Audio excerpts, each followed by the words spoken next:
I'm Tasha Austin, host of Critical Conversations with NJTESOL-NJBE, where we counter anti-Black racism in language education, starting with ourselves.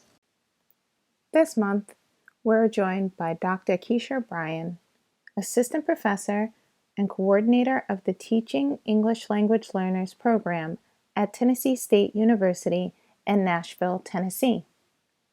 Thanks for joining us. Now let's have a critical conversation. Hello, everyone, and welcome back to Critical Conversations with NJTESOL-NJBE. I'm your host, Tasha Austin, and I am elated to have the one and only Dr. Keisha Bryan with us today as our expert guest. As you all know, when we started this series, it really was in response to the anti-Black violence that was exploding across the nation in 2020. But what grounded us after we wrote our Statement of Solidarity was an article put forth by Dr. Keisha Bryan and JPB Gerald on the weaponization of English. And so to come full circle in this way is so exciting. And I'm just so grateful to have Dr. Bryan here with us. So this season is slightly different than last, because last season we were interviewing internally, trying to figure out like, where are we as an organization? But as you know, this season, we're bringing in experts, right? So we need some folks to support us in the sticking points that we're finding as we look to counter anti-Blackness in language education as an organization. And so we got the right one today. We got Dr. Keisha Bryan. And Dr. Bryan, thank you so much for spending this time with us. And I always ask this, so I'm going to ask you to share with us a bit about yourself and what brought you to this work. First of all, thank you for having me. I'm super excited to be here. I'm honored. This, the work that you all are doing is absolutely amazing. And I think more international and national organizations should be doing this work. What brought me to this work? This work was always in me. I am a student of language. I grew up in coastal South Carolina. I'm a Gullah Geechee native. Those are my people. And so I grew up speaking a marginalized language, and I call it a language to give it that status because it deserves it. It's a culture and a language and all of that. But I know that I was minoritized. Even amongst other Black people going to school, the way that we spoke. And so I naturally became fascinated with language and learning the language and understanding how people can be marginalized through language.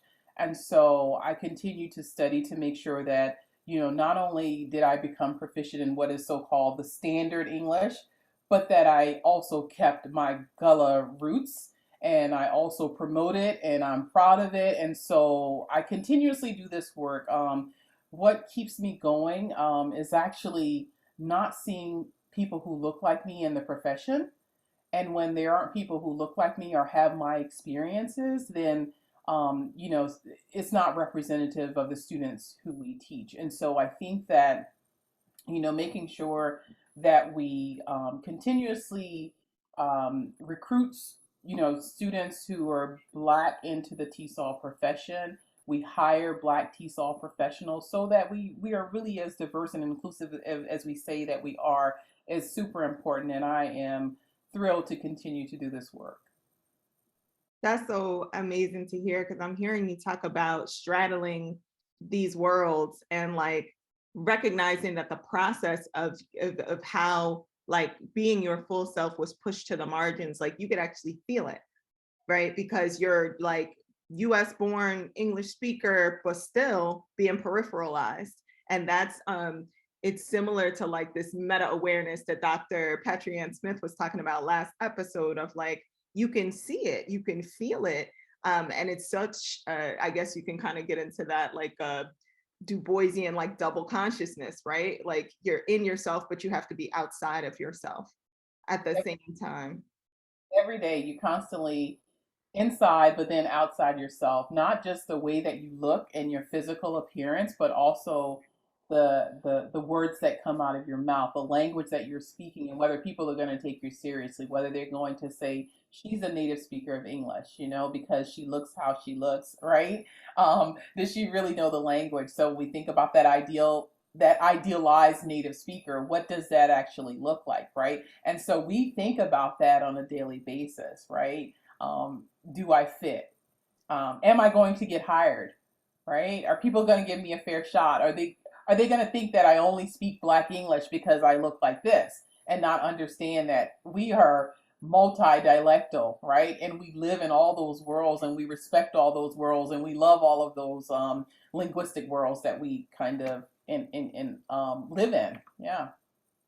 That like is a perfect entry into me thinking about the way your co-authored chapter kind of set a foundation and kind of like sets you straight from the outset, because what you do with Babatunji Farinu and Ayana Cooper in your chapter, from majority to minority, advancing English for learners, advocating for English learners from the African diaspora, you like put it right out there, the statistics, right? So like countering this invisibility of the way that Blackness is languaged, right? Like you talked about this assumption, like if I see you, then you speak Black English, and, you know, just kind of like reducing the expansive Blackness that we all represent. Then you don't just get into the diversity of where folks are coming from, but then the languages that they're employing, because then you go on to lay out that, you know, there's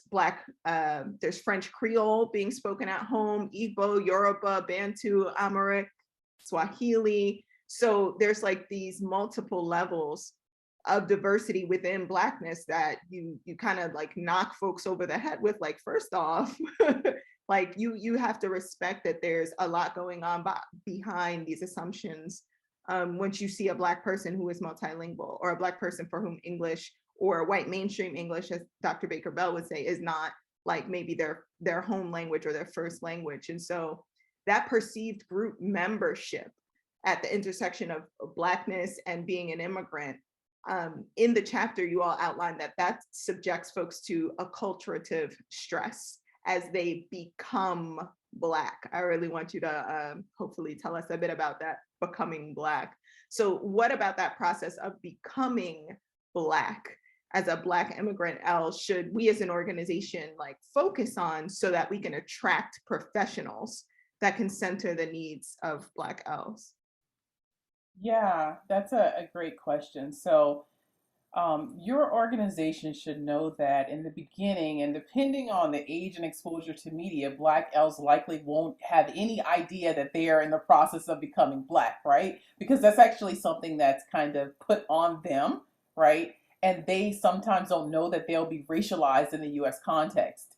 And so they're the majority in their home countries. They see themselves and their experiences in their leaders. And the injustices and discrimination in their home context is usually based on socioeconomic status, whether they're poor, middle class or wealthy, religion, or some other factor, not necessarily the color of their skin. And so when they come to this particular context, they will need some support, right? And realizing that there's a racial hierarchy that exists in the US, whether we want to discuss that or not, there is a racial hierarchy that exists in the United States. And if they're Black and immigrant, those two things, they're Black and they're immigrant. And so a couple of years ago, being an immigrant, remember Trump said they were from shithole countries and they are bringing AIDS into this country. And so they're an immigrant and they're Black, right? And so you have these multiple oppressions. And that means that there's a lot of work that language, organizations need to do. There's a lot of work. The first is that they must teach the language of survival. And that's just not language, right? That's just not just academic language. It's more about the strategies to counter racism and xenophobia that these individuals will come into contact with. And so people don't like to talk about this, but think about Amadou Diallo and Botham Jean. They were murdered, right? And so there's a racial component there. And so we need to, as teachers, as organizations, we need to kind of think about teaching more than just the language, right? So not just reading the language, but reading the world. I mean, that's our responsibility to teach these students that, listen, you could possibly be a target. And some would say, oh, that should come in the home. Those conversations should come in the home. But no, I think those conversations also belong in the school setting, right? And this segues into organizations finding ways to attract Black and Black immigrant identified professionals, language professionals. That's important, right? And a lot of times, organizations say, oh, there's no way to attract these individuals. Well, yeah, go out there, go to schools, go to school districts, see who you have out there and make sure that you're truly being inclusive. It's great that, you guys are diverse, but are you inclusive? Are these people serving on your boards and what have you? And so just kind of starting there to address the issues that these students will encounter, I think is extremely important. So that's what I was asking, like, what should we be focused on as an organization to recognize that, first of all, there's such a thing as a process as becoming Black, right? And so to just kind of go back to that space, you talked about like, oh, is that a conversation for the schools or should it be had at home? And in my mind, I'm like, if there's a process of such a thing as becoming Black, and we're talking about Black immigrants, then aren't the folks at home also becoming Black? So like, so if we leave that conversation to the home, actually what you're saying is, good luck. Now, the parents may have some experience with work, right, and having these racial issues or concerns at work. But my thing is, as a teacher, we need to educate the whole child. Like, I'm not only going to teach you language, but I'm going to teach you culture, and I'm going to teach you what's real out there, right? And so we need to be mindful as language professional organizations that we need to have spaces for teachers to discuss issues of not only language, but issues of race, right? So when we have our conferences and conventions, we need to make sure that there are sessions there where professional development can happen for teachers so they can understand these are some of the issues that this particular population of English language learners will be facing in the context of the United States, right? And so we need to just make that space available. I mean, this is one space right here, this podcast. And not only that are doing podcasts, but are kind of focusing in and having these critical conversations. And so this is extremely important. So kind of making sure that we are addressing all of the various populations within the TESOL bilingual ed kind of realm, because sometimes we focus only on one particular EL population, or we only want to focus on teaching them language skills, right? We're missing another aspect of the child. As they are learning language, they're also learning culture, they're also learning about what's happening in the context of the United States. And so we need to also focus on that in these professional organizations, right? And then you have to think about, like, who are you going to get to be the expert and talk to teachers about what's happening? Well, then again, like I said, you have to look at who do you have in your ranks, right? Because I know that there are Black English language professionals and, bilingual professionals who happen to identify as Black.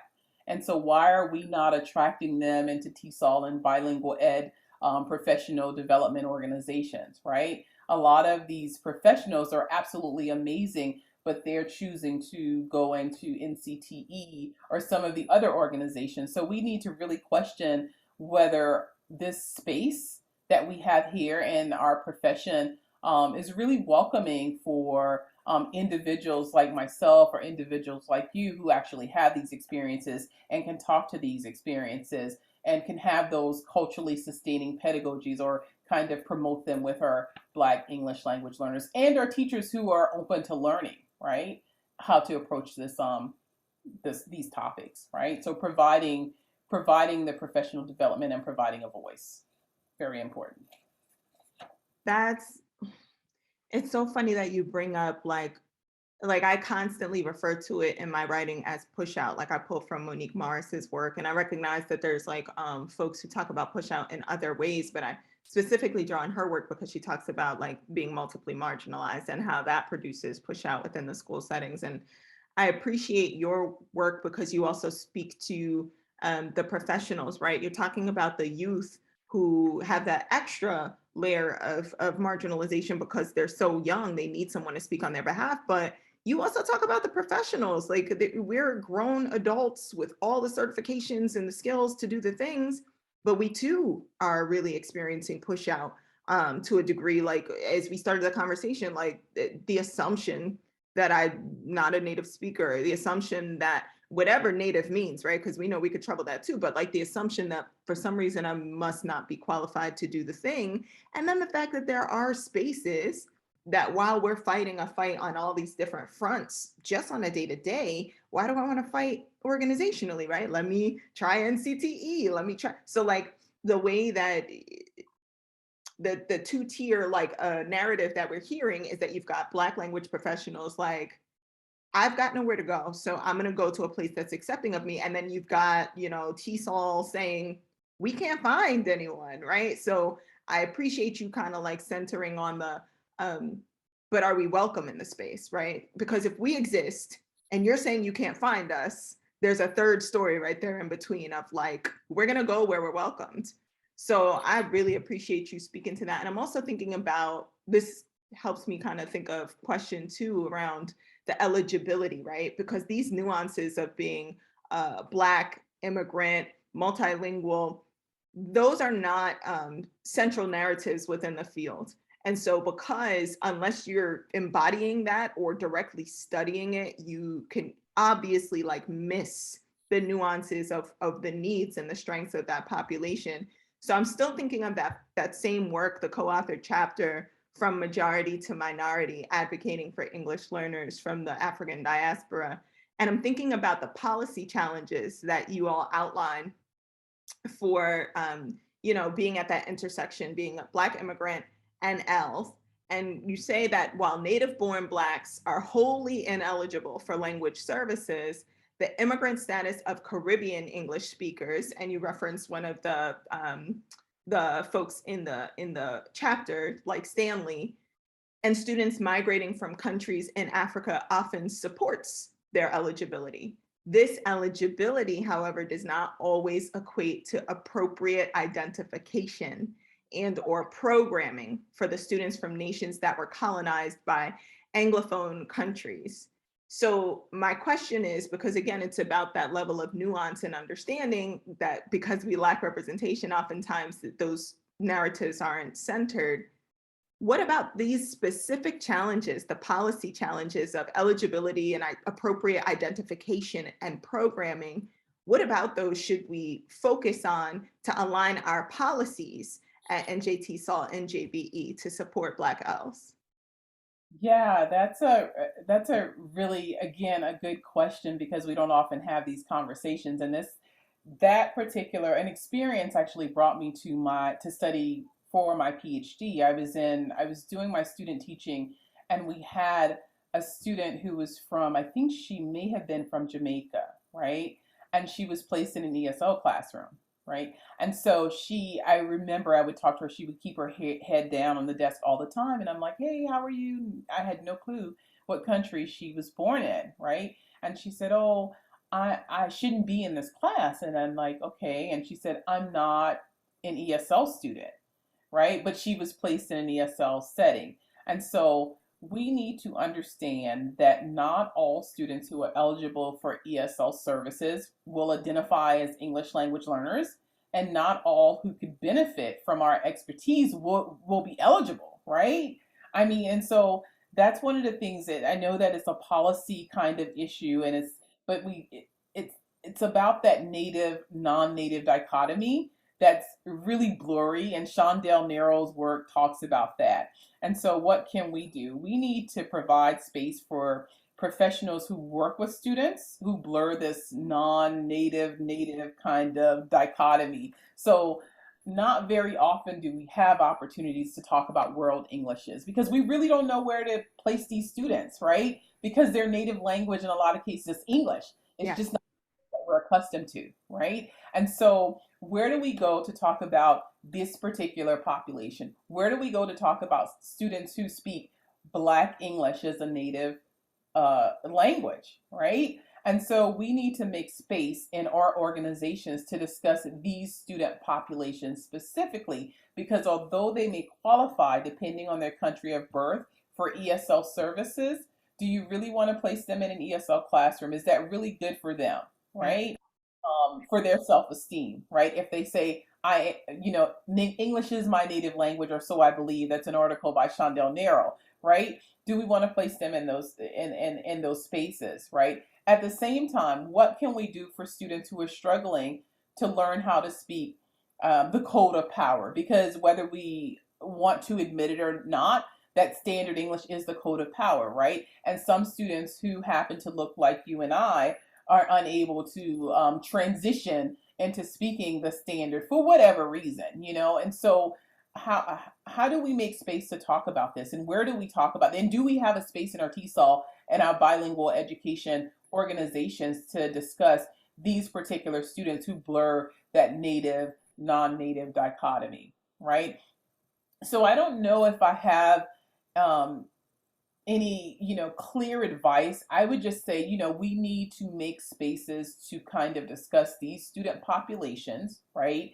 And how we can help them, because the top down policies from the state, they're unclear, they don't help, and usually they're not education professionals who are even coming up with these policies in a lot of cases. And so as language professionals, we need to be open to accepting proposals about these particular student populations, right? And focusing on practices to help these particular student populations so that we can do what we're supposed to be doing as an organization, and that's helping teachers to address the linguistic needs of all of our students, right?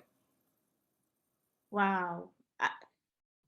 You said maybe I'm not offering a clear answer, but I hear very clear guidance from you. Like twice now, you said, where is the space? Where is the space for us to have these discussions? You said it twice. And I am one of those people, right, who traverses like the literacy spaces, the NCTE spaces, right? Because I'm looking for a place to talk about these things. And when I'm hearing you say that, I'm noticing that like we don't have that space, not in this way. And so I do think you're offering us clear guidance, like be specific, name it, call for it, open up the space, accept those proposals, call for those proposals specifically, right? And then center on the professionals who can speak to it in that way. And I'm familiar, but I need to get more familiar with the work of Shondell Nero, who you said English is my English is my native language, or so I believe. Yeah. I love And there's another author that I want to offer up based on our conversation. Um, his last name is Ibrahim, and he wrote a book on becoming Black. And he talks about, I think his population were Somali students, if I'm not mistaken. Can't remember his name right now, his first name. Awad, is it Awad? Awad Ibrahim, yes. That's that's the becoming Black. That's wonderful. And I appreciate it because, myself and I try to do this as best I can, as a US born, I'm the person that folks think of when they think Black English, right? Because, my folks are from New York and Chicago, they're not thinking about folks who are speaking a world English, as we frame it, like a world English from an Anglophone country that's not the US. They're not thinking of those folks, right? And the folks who fall between the cracks because, like you said, the policies never envision them. They don't. I've been in so many spaces where they're using things interchangeably, which are not interchangeable. Like, oh yeah, Title III, Title I.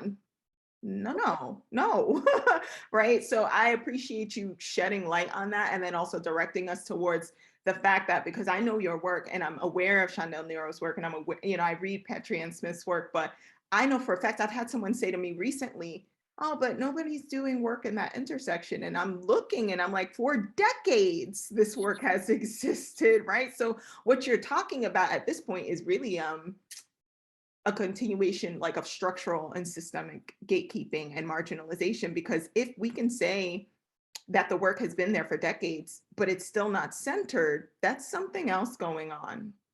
It's not centered, it's not being promoted, right? So there are other things that are being promoted, but it's not this. So we need to think about how we can center this work and how we can continuously promote these work in circles that are different from the circles that you and I run in, but other circles of people who are of the majority, right? Yeah. Got it. Wow. So in that vein, and thinking about like the professional level and the professionals who are pushing against kind of this silencing and this marginalization, I'm thinking of a different work of yours on reading, writing, and race, sharing the narratives of Black TESOL professionals that you co-authored with Dr. Ayanna Cooper. And you'll all discuss the themes among US-born Black TESOL professionals as being the only ones, regardless of the setting, urban, rural, and despite having roles across organizations, but still being denied leadership opportunities and funding. And so, in reading that, like, I'm thinking about how we as an organization, because we've made these different changes, right? But we're still seeing it looks like a random, oh, that's nice, we got one more member. Oh, that's nice, we got a keynote speaker. It still doesn't seem like a structural change, right? So how can we draw from these insights about, you know, how Black TESOL professionals kind of feel like they're the only ones and that they're not getting these opportunities to actually enact structural change? How do we draw from that to increase our own Black membership and the leadership within the organization? Right, right. Structural change, that's so super important. First, you and I and others who are like us, we need to make sure that we constantly step up and make ourselves present in these spaces, right? Structural change is not going to come if we're not present. That's just it. People will say, yeah, one here, but the policies are not going to change. People are not going to be looking to see, okay, how can we make sure that we're inclusive, not just diverse, but inclusive? So inclusivity meaning that you have people serving in each capacity of an organization, right? To ensure that that organization is inclusive of the TESOL profession, right? And first, understanding that Black language or TESOL professionals are kind of like unicorns, right? We're beautiful, but there's a level of isolation, right? You don't see many, and sometimes it's like, okay, I think a unicorn is here, but maybe we're so accustomed to being the only one in our graduate school program, especially if it's TESOL or bilingual ed, the only faculty who's a Black faculty, right? The only one serving on whatever committee in these professional development organizations. And as an ESL teacher, depending on where you reside in the country, the only Black ESOL professional. And so that puts a level of stress on a lot of the Black ESL professionals, right? Because you want to represent, you want to make sure that there's structural change, but you're kind of like the only. So what is it that we need to do? I think, again, this theme of providing welcoming spaces, it's very, very important. Making sure that within your organizations that you're looking at every level of the organization to make sure it's inclusive. And when I say every level of the organization, you're checking on the identities that are being represented. Who are your plenary speakers, right? Who are your organizational leaders? Who are the people on your editorial board? Who have been your editors of your journal for the last, I don't know how many years? Who gets the awards and the acknowledgments, right? Whose books and materials are being endorsed and centered? That's important. Whose work is being published again in your publication, right? And so, and who are being selected for these mentorship opportunities? And so I think it's important as an organization that you look at every level to make sure that there's inclusivity, and not just for Black people, but for people of all racial and ethnic backgrounds, right? So that we can be an inclusive, we can look like what it is that we're promoting, and that's inclusivity. And making sure that if you see someone who's the only one, right, you start to question, why is this? Why is this so? I know that there must be more. There must be more unicorns. So right now, I'm chasing unicorns, right? So I'm trying to find these graduate students, and I'm saying, hey, you need to go into the TESOL professional, especially Black graduate students, because when I look around at the profession, I can pretty much count the number of African American TESOL or bilingual ed faculty members in the country. Like, I think I might know all of them. There aren't very many of us. And that's not to say that we don't get doctorates in the profession, Mhm. That just says that we don't get positioned sometimes after we get that doctorate, right? And so we need to be questioning. And I know this is sometimes beyond the organization, but then it's not, because the people who are members of the organizations, they're sometimes in positions of power at these institutions.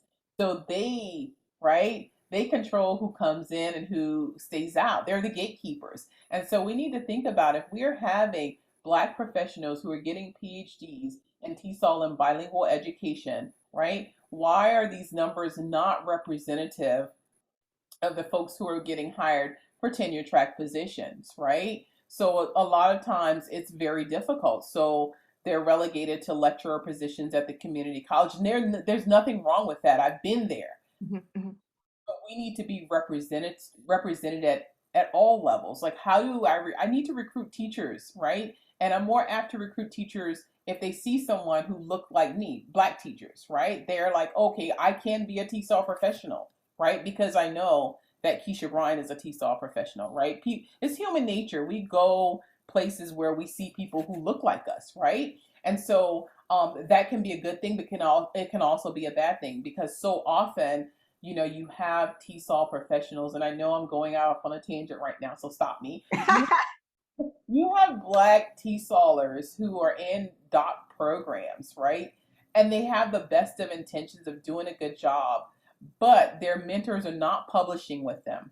Their advisors are not really mentoring them. And so this is extremely detrimental to their profession. I mean, their professional aspirations. So, and the profession, right? Because then you have someone who graduates and they don't necessarily have publications. And so they're not as competitive on the market. And so often I've heard the story, and specifically from Black TESOL professionals who going through their doc programs, where they never get the offer to co-author with their advisors. They never get the offer to actually attend conferences and make connections and network. And that becomes problematic, because then that means, you are pretty much shut out of this profession. It's a pretty tight knit profession, whether people realize it or not. Lots of TESOLers and bilingual education folks, we kind of know one another, right? And so it's important that we actually, we're okay with mentoring people who don't look like us, or people who come from different backgrounds than our backgrounds. So Whereas like in the 90s or so, folks coming into doc programs were getting the apprenticeship as the amount of candidates, PhD candidates, became more diverse, Blacker, right? That model began to change. And you get folks like me who were kind of like writing for their lives, and who are doing their best to kind of find a space, but who are largely self-directed. And so if I reach out and I find folks like you, which I have, who are willing to kind of say, yeah, come on, you got this. But again, it becomes that extra tax, that extra labor, that invisibilized labor, kind of like we talked about, where, you're supposed to be focused on the work, but you have to spend so much of your energy focusing on how folks are looking at you, as opposed to just doing the work. And then with all of that, why then would you want to say, let me enter a space that's not welcoming to me? Because then I kind of have a lifetime of being like burdened to look forward to. So, I don't feel like you went off at all. I think you just kind of pointed to, you're so tapped into to be able to identify and count all the Black TESOL folks kind of like in the nation. That's not okay. Like, they're just, that points to a very serious problem. And I hope that at the organizational level, at the state level, what we do with that is we hold the mirror up to ourselves and we say, yeah, we have a hand in that. We have a hand in that. absolutely. And I think your organization, New Jersey TESOL Bilingual Education, I think one of the things that can be done, not only with the affiliates, but also the international organization, is kind of reaching out more to minority serving institutions, right? There are minority serving institutions with TESOL programs, um, historically Black colleges and universities, right? Um, Hispanic serving universities. You also have universities that are majority and Native American. I think there are only a few, but I think if we want to do our due diligence, we sometimes have to not sit and wait for people to come to us. But if we want our profession to really be inclusive, we need to know that sometimes people don't feel welcome. And so we have to reach out to them, right? We have to say, hey, you have a space here. Tell me about the work that you're doing. Are you interested in presenting? So sometimes it's, the whole proposal process is very competitive. And so sometimes we need to reach out to people and invite them and give them, stick a microphone in their face, right? Give them a speaker, amplify their voices and tell them that you're there. You really want to hear their stories. And so that's so important for professional language organizations to do, to be willing to walk the walk, that they're talking, and go out there and reach out to people like as you guys are doing here.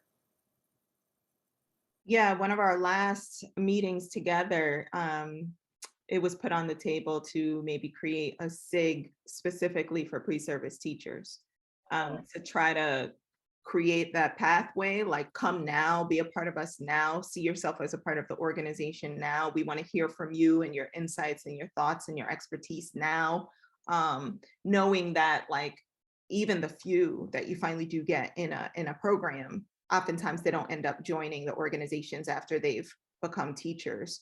So I'm still turning over so much of what you said about the representation at every level. And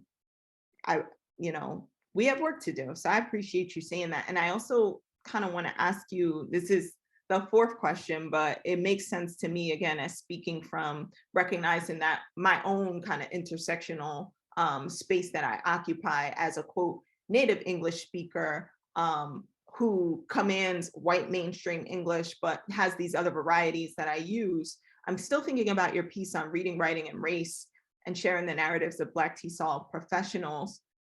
You just call it right out that there's an assumed incompetence, right? You call it right out, that, not just like folks, but you yourself have even experienced, and you're very proud of your Gullah Geechee heritage. And you wear it the way that you should, like upfront, this is who I am, but that folks have really made you feel as if there's some level of like, as if you can't be a professional on the level of your white counterparts. And so that isolation of being the only one in the room sets it up as if English itself is assumed to be like for white folks, like white people own English, especially when it comes to opportunities for ESOL, and that's domestically and abroad. So what suggestions do you have such that this kind of like assumed incompetence and like assumption that English is like some kind of property of, white language users? Do you have any suggestions around how we can not perpetuate that same kind of environment within NJTESOL-NJBE? Yeah, I think you really need to be strategic. I mentioned before, strategic in looking at your organization and the events that you kind of put on, right?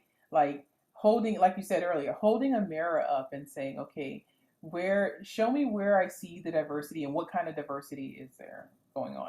Like, and am I treating one English speaker different from another, right? So, and I'll give you an example, like, and this may be, again, sometimes I go off on a tangent, please forgive me. So within organizations, they tend to give people grace because they're non-native speakers of English. So if, it's okay that, this person speaks this way, and it definitely is okay, and that they have an accent, or they may have a subject verb, disagreement every once in a while, but it's because they're native, if they're non-native speaker of English and they speak a different language other than English.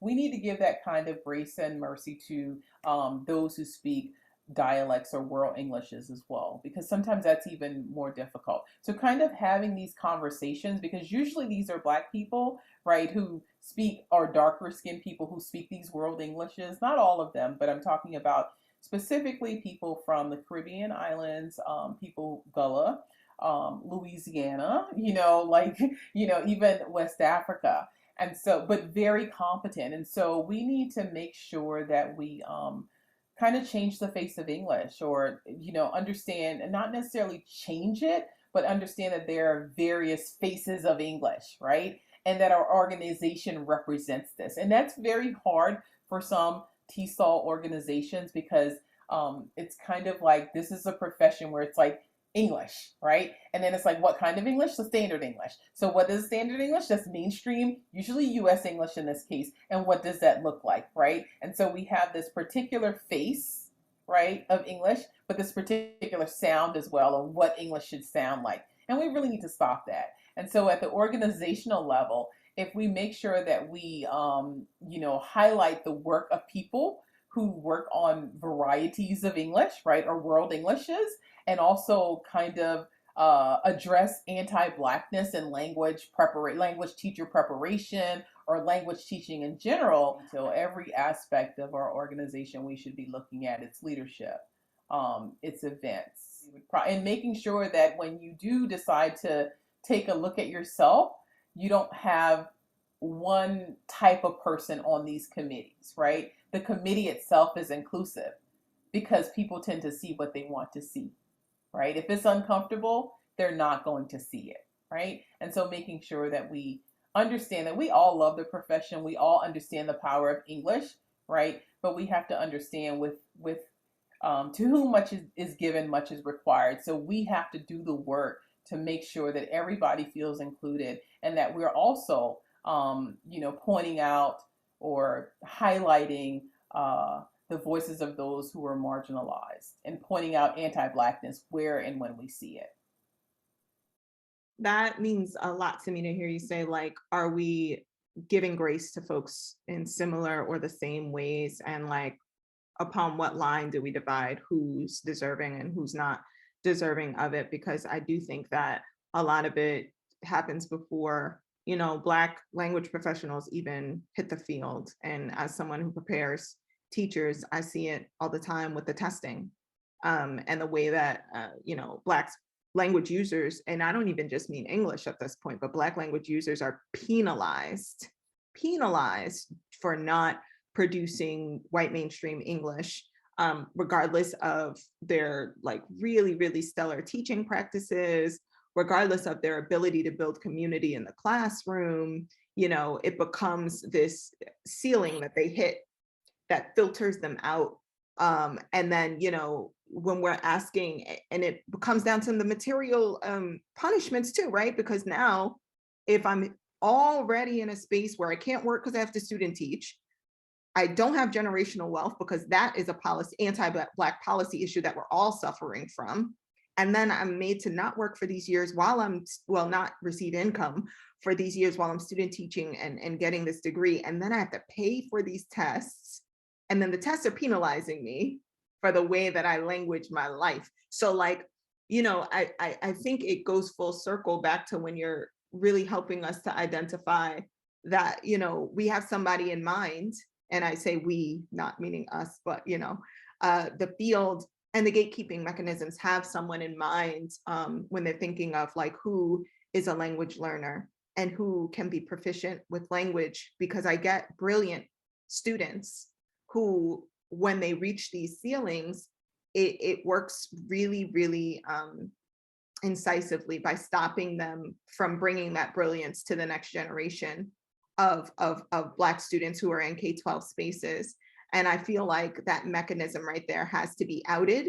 And I feel like when you talk about the spaces for discussion at conferences within the organization, that stuck with me. Like, I really want to, hopefully, like, I'll bring it back to the organization, and not just at the affiliate level, but at the national level, the international level.